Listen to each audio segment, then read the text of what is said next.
Hello guys, welcome back to my video. As I mentioned before in the previous post, today's lesson is gonna be about data types and C++ operators. So let's get started.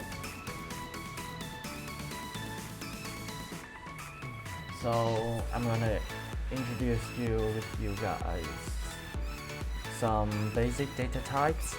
The first one is Boolean, which stores true and false values. The next one is char. Char stands for character, and it functions as a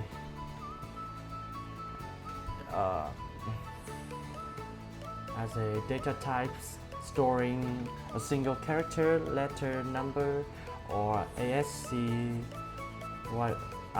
values. You can learn more about this value on the internet. So the next one is int. Fun fact, type int is the most used data type in competitive programming.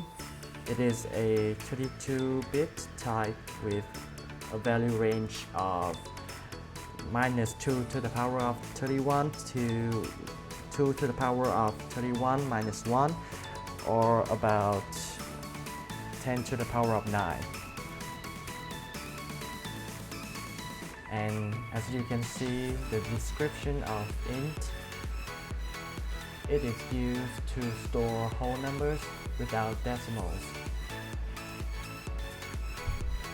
But if the type int is not enough, I mean it is not large enough to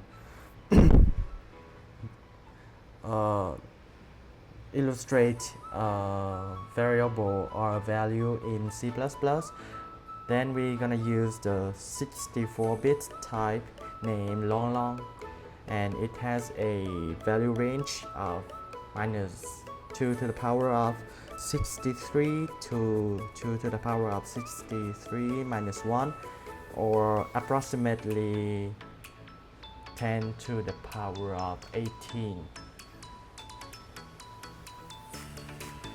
So as you can see, there are two types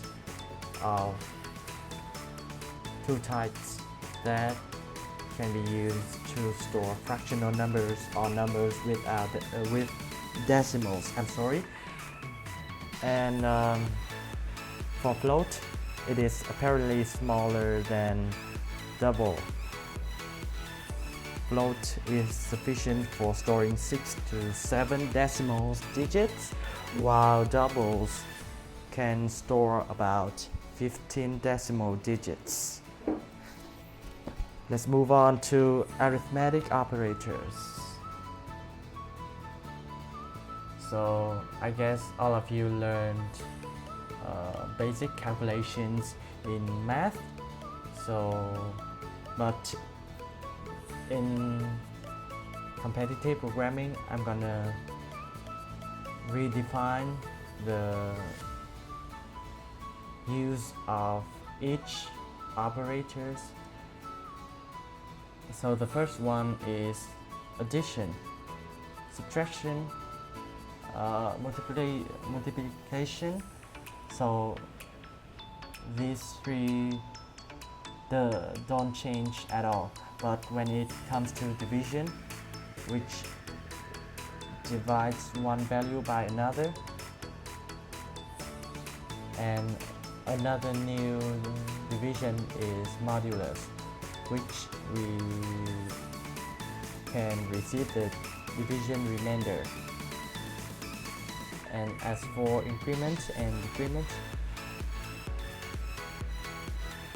it is apparently used for increasing the value or decreasing the value of a variable by 1. So this is the operator in C++, and these are examples of how we use it. So the next one is assignment operators. If you learn this subject long enough, you can like shorten your code from this to this, and they are equal, to be honest. These are assignment operators, and we use it to reduce the time complexity of our program. And you may question about these operators. So these are bitwise operators, which I will mention in another video because they are more advanced operators that is used in higher level of coding. Next, we will come to comparison operators. You can see that there are 6 different ways to compare two numbers. First one is equal to, not equal, greater than, and less than. And when we combine equal to with either greater than or less than, we will get greater than or equal to and less than or equal to. So this is the operators, and this is the example of how we're gonna use it. The next one is logical operators. Logical operators is like the base of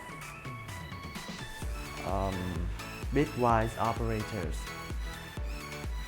To study them in a higher level, we must learn by heart logical operators and how they function. So as you can see in C++ or in other languages as well, true will return the value 1 and false will return the value 0.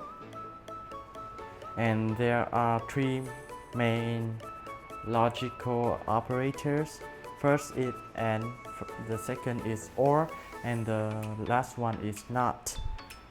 Logical and returns true if both statements are true, or returns true if one of the statements is true. And reversing the result returns false if the result is true. So this is the example of how we're gonna use it, and this is the operator. So this video is kind of short, but that's all about data types and C++ operators. That's all you can learn from this video. Thank you for your attention. If you find this video useful, please leave a like and a subscribe for my channel, and please wait for and look forward to my videos in the future. Once again, thank you very much.